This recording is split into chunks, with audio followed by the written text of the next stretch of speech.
અદ્ભુત હિંમત.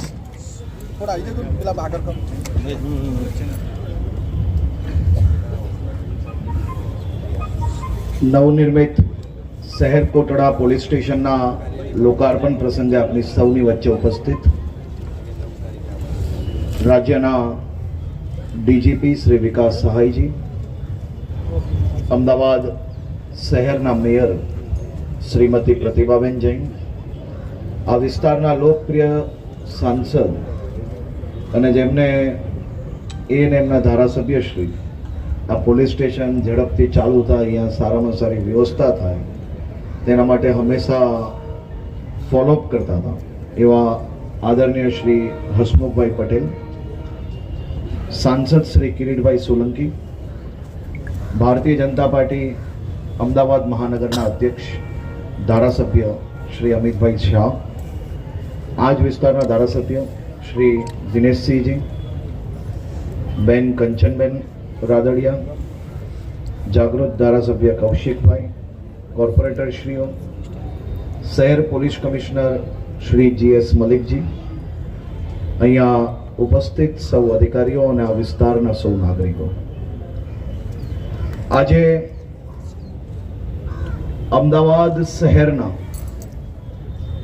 અને શહેરના સૌ નાગરિકોની સુરક્ષા માટે એમની નાની મોટી કોઈ બી ઘટનાઓ બની હોય, કોઈ ચિંતા હોય તો એનું સૌથી પહેલું કોઈ એડ્રેસ હોય એની ચિંતાના નિરાકરણનું, તો એ અમદાવાદ શહેરના વિવિધ પોલીસ સ્ટેશનો, પોલીસ ચોકી છે. એમાં એક આજે વધારો આપ સૌ લોકો માટે અહીંયા લોકાર્પણ કરીને આજથી જ આપ સૌ નાગરિકોની સેવા માટે આ પોલીસ સ્ટેશન ખુલ્લું મૂકવામાં આવ્યું છે. આ પોલીસ સ્ટેશન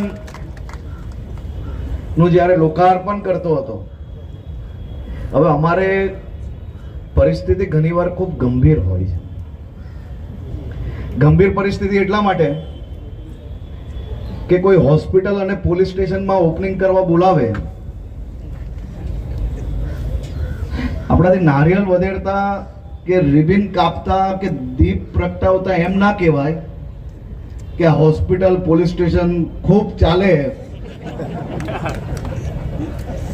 એટલે ભગવાનને અહીંયા રિબિન તો મેં HS પટેલ પાસે જ કપાવી, કારણ કે ખરા હકદાર છે. અને મને વિશ્વાસ છે કે HS અને ધારાસભ્યશ્રીઓ બધાએ એવી જ પ્રાર્થના કરી હશે મારી જોડે જોડે, કારણ કે પોલીસ સ્ટેશનનું લોકાર્પણ કરતા હોઈએ તો સ્વાભાવિક વાત છે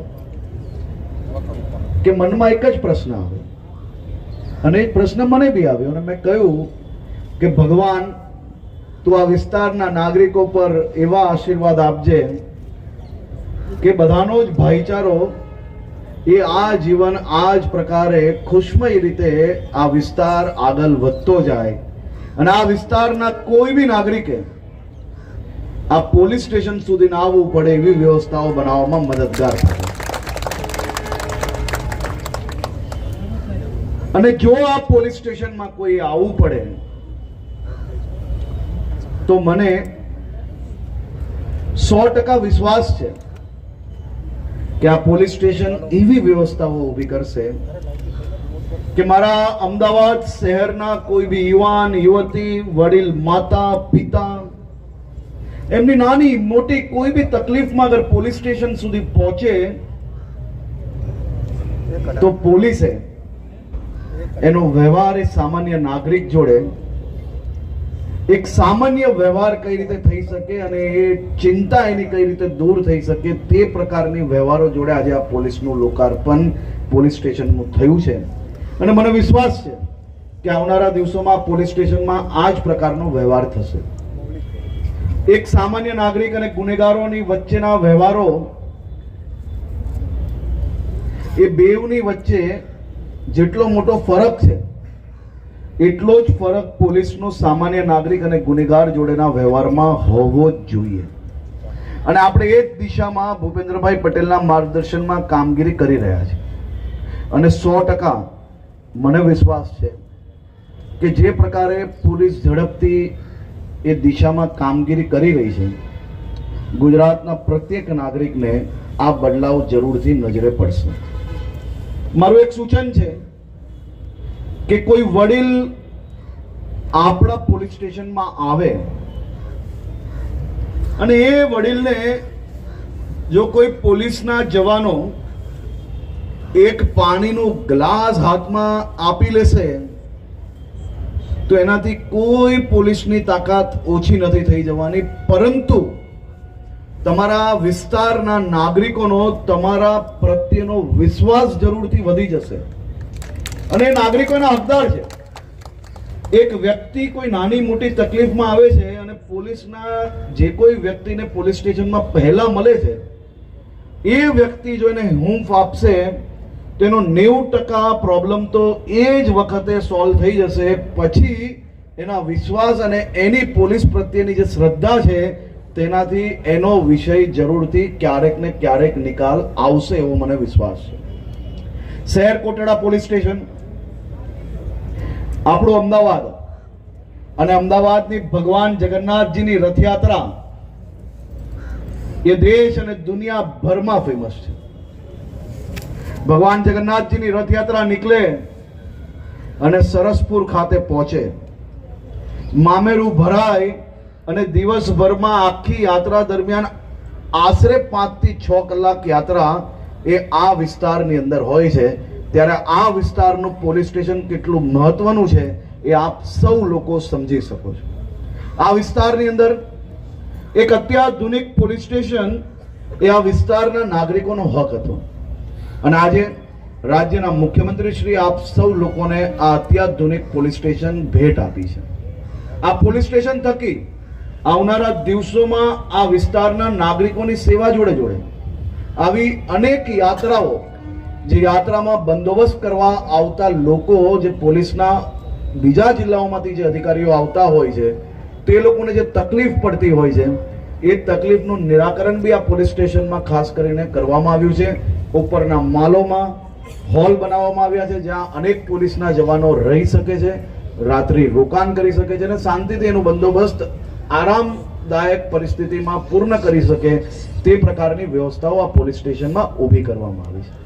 મારી અમદાવાદ શહેર પોલીસ કમિશનરને ખાસ સૂચન છે કે પોલીસ સ્ટેશનો તો આપણે નવા અત્યાધુનિક આપીએ છીએ, પરંતુ પોલીસ સ્ટેશનોની સ્વચ્છતા માટે ખૂબ આગ્રહ અધિકારીઓએ રાખવો જોઈએ. કારણ કે પોલીસ સ્ટેશનમાં જ્યારે કોઈ સામાન્ય નાગરિક આવે તો નવા બનાવેલા પોલીસ સ્ટેશનમાં બધી જ વ્યવસ્થાઓ હોય છે, પરંતુ ધીરે ધીરે ત્યાં વ્યવસ્થાઓનો વધારો થવો જોઈએ. ત્યાં ગંદકી ના ફેલાય, ત્યાંના સામાન્ય નાગરિક જ્યારે આવે તો એ પોલીસ સ્ટેશનનું બાથરૂમ ઉપયોગ કરી શકે તેવી પરિસ્થિતિ હંમેશા પોલીસ સ્ટેશનમાં મેન્ટેન રહે તેવી વ્યવસ્થાઓ આપણે ઊભી કરવાની છે. ખાસ કરીને હું માત્ર એક પોલીસ સ્ટેશનની વાત નથી કરતો, આપણે ગુજરાતભરમાં હમણાં પોલીસ સ્ટેશનમાં સ્વચ્છતા અભિયાન ચલાવીએ છીએ. આપણે સર્વપ્રથમ શું કામ હાથમાં લીધું? આપણે સર્વપ્રથમ પોલીસ સ્ટેશનોના બાથરૂમોમાં જે નળ લીકેજ હોય છે એ નળ લીકેજ ક્યાં રિપેર કરાવવા, ક્યાં નળ લીકેજ હોય એવા નળો નવા નાખવા, જેથી પાણીનો બગાડ તો આપણે બચાવી શકશું. સાથે સાથે દરરોજ જે ગંદકી થાય છે, ભીનું ફ્લોર હોવાના કારણે અનેક લોકો પડતા હોય છે અને ગંદકી ત્યાં વધુમાં વધુ થતી હોય છે, એને બી રોકવામાં આ એક નાનો એવો અભિયાન ખૂબ જ મહત્વનું સાબિત થયું છે. આ જ રીતે આપણે આવનારા દિવસોમાં પોલીસ સ્ટેશનનું સ્વચ્છતા અભિયાન હજી આગળ વધારવાનું છે. પોલીસ સ્ટેશનની બહાર ગંદકી ક્યારેય ના પોસાય, પોલીસ સ્ટેશનની અંદર બી ના પોસાય ને બહાર બી ના પોસાય. એટલે આપણે આ દિશામાં અમદાવાદ શહેર રાજ્યમાં સર્વશ્રેષ્ઠ કામગીરી કરે તેવું મારું ખાસ સૂચન છે. પોલીસ સ્ટેશનોમાં સામાન્ય નાગરિકે પોલીસ ઇન્સ્પેક્ટર કે પીએસઓ ને મળવું એ ક્યારેય તકલીફ ના પડવી જોઈએ. પીઆઈએ પોતાના વિસ્તારમાં સામાન્ય નાગરિકો જોડે સંબંધ કઈ રીતે બનાવવો અને એ સંબંધના માધ્યમથી ક્રાઇમ કઈ રીતે રોકવું અને હ્યુમન ઇન્ટેલિજન્સ કઈ રીતે ડેવલપ કરવી એ પીઆઈમાં વિશિષ્ટતા હોવી જ જોઈએ. હું રાજ્યના તમામ પોલીસ સ્ટેશનોમાં હાલ એક સર્વે કરાવી રહ્યા છે, જેટલા લોકોની ફરિયાદો દાખલ થઈ હોય ટેલિફોનના માધ્યમથી એની પાસે તપાસ કરીએ કે તમે પીઆઈને મળવા માટે કેટલા ધક્કા ખાવા પડ્યા, તમે ધક્કાઓ ખાધા, મળ્યા, અને મળ્યા તો તમારી જોડે શું વ્યવહાર હતો. આ તમામ દિશાએ લોકોની મદદ માટે રાજ્ય સરકાર અને પોલીસ ભવનમાંથી, ડીજીપી ઓફિસમાંથી આ બાબતનું સર્વે થઈ રહ્યું છે. આ સર્વે રાજ્યના પ્રત્યેક નાગરિકોને એનો ન્યાય મળે અને એને વારંવાર પીઆઈને મળવા માટે ધક્કા ના ખાવા પડે તે માટેની વ્યવસ્થાઓનો એક અમારું પગલું છે. રાજ્યમાં ડીજીપીને મળવું એ સમયસર મળતા હોય, પોલીસ કમિશનર જો સમયસર મળતા હોય તો એમની નીચેના તમામ લોકોએ પબ્લિકને વધુમાં વધુ મળવાનો વ્યવહાર ઉપલબ્ધ કરવો જ જોઈએ. મને જાણકારી છે કેટલા સિનિયર ઓફિસર્સ કેટલા લોકોને મળે છે, પબ્લિકને કેટલા નથી મળતા, કેટલા ધક્કા ખવડાવે છે, બધી જ માહિતી છે મારી પાસે. એ તમામ લોકોને મારું એક સૂચન છે કે તમારી જે જવાબદારી છે એ જવાબદારી તમારા વિસ્તારના નાગરિકોને આ પ્રકારની તકલીફોમાં મદદ કરવાની જવાબદારી છે. અને એ જવાબદારી તમે સૌ લોકો ગંભીરતાપૂર્વક નિભાવતા જ હશો. અને જો નહીં નિભાવશો તો એ જરા બી ચલાવી લેવામાં આવશે નહીં. પબ્લિકને મળવા માટે કેના માટે ધક્કાઓ ખાવા પડે? જો સોમ ને મંગળવારની અંદર એક દિવસમાં 200, 250, 300 લોકોની અરજી ગૃહમંત્રી પોતે સાંભળી શકતા હોય, મુખ્યમંત્રી 500 લોકોને મળી શકતા હોય, તો અઠવાડિયામાં તમારી પાસે એવું તો કેવું કામનું લોડ છે કે દરરોજ 2-2, 3-3 કલાક પબ્લિક માટે ના નીકાળી શકો? આ પ્રકારની વ્યવસ્થાઓ તો ઊભી કરવી જ જોઈએ. અને એ વ્યવસ્થા મને વિશ્વાસ છે કે તમે લોકો આવનારા દિવસોમાં જો નહીં હશે તો જરૂરથી ઊભી કરશો. અને कमिश्नर श्री को ये लेना ही चाहिए माहिती कि हर सप्ताह में कितने डीसीपीज, पीआई कितने लोगों को मिले, और फोन कॉल्स करके भी पूछना चाहिए लोगों को, जिससे मेरे राज्य के नागरिकों को जो उसका हक है वो उसको मिले. और ये व्यवस्था तो जरूर से खड़ी होनी ही चाहिए.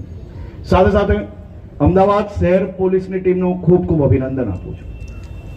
અનેક મહત્વના કેસો ડ્રગ્સની વાત હોય તો જે પ્રકારે અમદાવાદ શહેર પોલીસ કમિશનર શ્રીના માર્ગદર્શનમાં ટીમ એસઓજીએ, ટીમ ક્રાઇમ બ્રાન્ચે, સાયબર ક્રાઇમ, આ બધી જ ટીમો દ્વારા અનેક મહત્વના કેસો અને અનેક નવી મોડસ ઓપરેન્ડી પકડવાની કામગીરી કરી છે. તે બદલ હું એ લોકોને ખૂબ ખૂબ અભિનંદન આપું છું.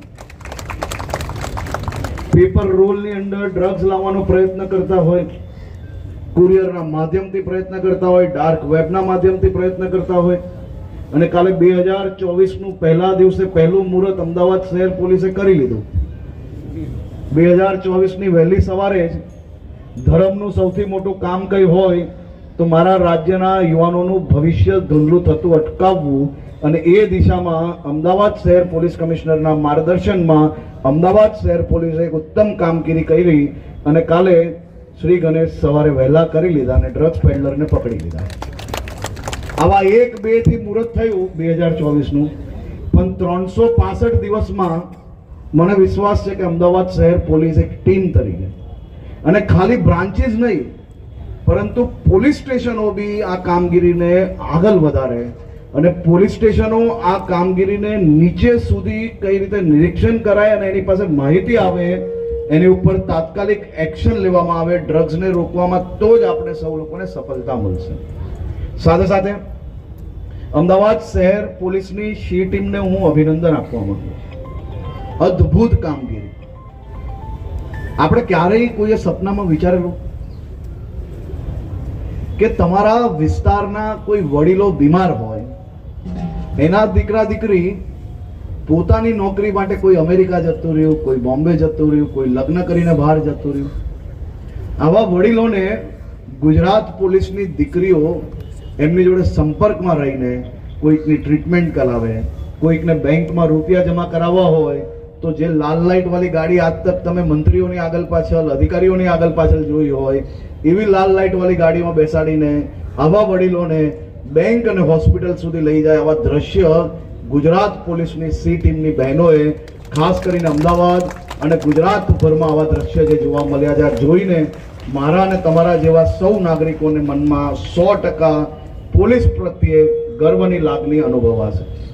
આ જ પ્રકારે અમદાવાદ શહેર પોલીસ દ્વારા ખાસ કરીને અનેક એવા ગુનેગારો જે ગુનાઓ કરીને વર્ષોથી ભાગી છૂટ્યા છે, રાજ્યના ડીજીપી શ્રી વિકાસ સહાયજીના માર્ગદર્શનમાં ગુજરાત પોલીસે આખા રાજ્યમાં આ પ્રકારના ગુનેગારોને શોધવાનું એક અભિયાન ચલાવ્યું. તમે કલ્પના તો કરો, 25 વર્ષ જૂના આવા આરોપીઓ, જે આરોપીઓ 25 વર્ષ પહેલા ગુના કરેલા અને જે લોકો વિક્ટિમ્સ હતા, એટલે કે જે લોકોના પરિવાર ભોગ બનેલા હતા, એમના પરિવારજનો બી ભૂલી ગયેલા કે મારા પરિવારમાં મારા પરિવારજનોના જોડે આ પ્રકારની ઘટના બનેલી, પણ ગુજરાત પોલીસ એ લોકોને ભૂલેલી નહીં ને 25 વર્ષ જૂના અનેક ભાગેલા આરોપીઓને પકડવામાં અમદાવાદ શહેર પોલીસ અને ગુજરાત પોલીસને ખૂબ મોટી સફળતા મળી છે, જે આવનારા દિવસોમાં લો એન્ડ ઓર્ડર મેન્ટેન કરવામાં, ગંભીર ગુનાઓ રોકવામાં આ પગલું ખૂબ મહત્વનું સાબિત થશે.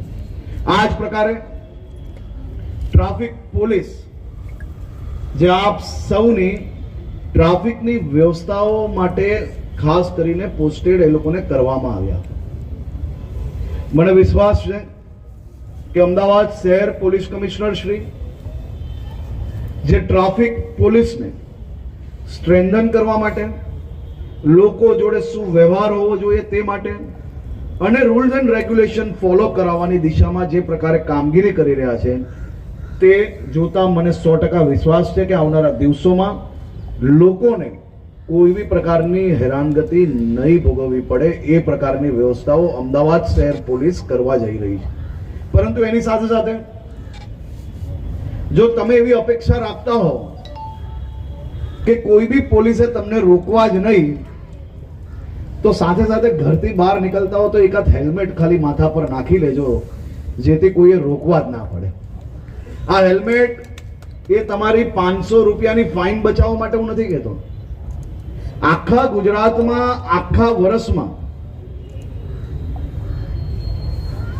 આ હેલ્મેટ અને લાયસન્સનું જેટલી ફાઇન આવે છે ને, એનાથી વધારે તો આપણે પ્રત્યેક યોજનામાં એક જિલ્લામાં રાજ્ય સરકાર રૂપિયા ખર્ચતી હશે. આપણા પાસે તમારા સૌ પાસેથી ટ્રાફિકનો નિયમ જે તોડો છો એના રૂપિયા ફાઇન લેવું એ અમારો ધ્યેય નથી. અમારો ધ્યેય શું છે તમને ખબર છે? અમારો ધ્યેય અહીંયા બેઠેલા વડીલો જે સવારે ઘરેથી કામ પર બહાર નીકળે છે ને, એમને અંદાજો અપાવવા માંગે છે કે તમારા બાળકો, તમારી પત્ની, તમારો પરિવાર ઘરે રાહ જોવે છે. તમે માત્ર આને ફાઇન તરીકે લો છો. અમે તમારું જીવન અને તમારા પરિવારજનોને બચાવવા માટે આ બાબતે કડકાઈ રાખવા માંગીએ છીએ. એટલે અમે આજે રાજ્યના ગૃહમંત્રી તરીકે હું આપને વિનંતી કરું છું કે અમદાવાદના સૌ નાગરિકો હેલ્મેટનો ઉપયોગ જરૂરથી કરે. કારણ કે 100 જણનો જો રોડ પર એક્સિડન્ટ થાય ને મૃત્યુ પામતા હોય તો એમાંથી 35 થી વધારે લોકો મૃત્યુ એટલે પામે છે કારણ કે એ લોકો હેલ્મેટ પહેરતા નથી. તમે દંડ ભૂલી જાઓ, તમે દંડને મગજમાં લાવો જ નહીં, પરંતુ પોતાના પરિવારજનોની ચિંતા કરતા તમે લોકો હેલ્મેટનો ઉપયોગ જરૂરથી કરો. લાયસન્સ સાથે રાખો તો હું તમને વિશ્વાસ અપાવું છું કે લાયસન્સ સાથે રાખો ને હેલ્મેટ પહેરવા માનો તો કોઈ પોલીસના જવાનો તમારી પાસેથી કોઈ બી પ્રકારની હેરાનગતિ નહીં કરે. એ પ્રકારની વ્યવસ્થાઓ આપણે 100% બનાવીશું. પરંતુ એ વ્યવસ્થા બનાવવા માટે તમારા સૌના સહયોગની જરૂર છે અને મને વિશ્વાસ છે કે અમદાવાદના નાગરિકો આ બાબતે સહયોગ જરૂરથી કરશે. આપ સૌ લોકોને આજે આ શહેર કોટડા પોલીસ સ્ટેશનનું હું ખૂબ ખૂબ શુભકામનાઓ આપું છું અને આ પોલીસ સ્ટેશનો તમારા સૌની વ્યવસ્થાઓ માટે, તમારી મદદ માટે હંમેશા તૈયાર છે અને મને વિશ્વાસ છે કે આ દિશામાં આપણે સૌ લોકો સાથે મળીને સારી રીતે કામગીરી કરીને આ રાજ્યની, તમારા શહેરની જે વિકાસ છે એને ઝડપથી આગળ લઈ જવા માટે આપણે લોકો સૌ લોકો એક સાથે મળીને મહેનત કરશો. આપ સૌ લોકોનો ખૂબ ખૂબ આભાર. આપ સૌ લોકોને ફરી એકવાર હું આભાર માનું છું. ખૂબ ખૂબ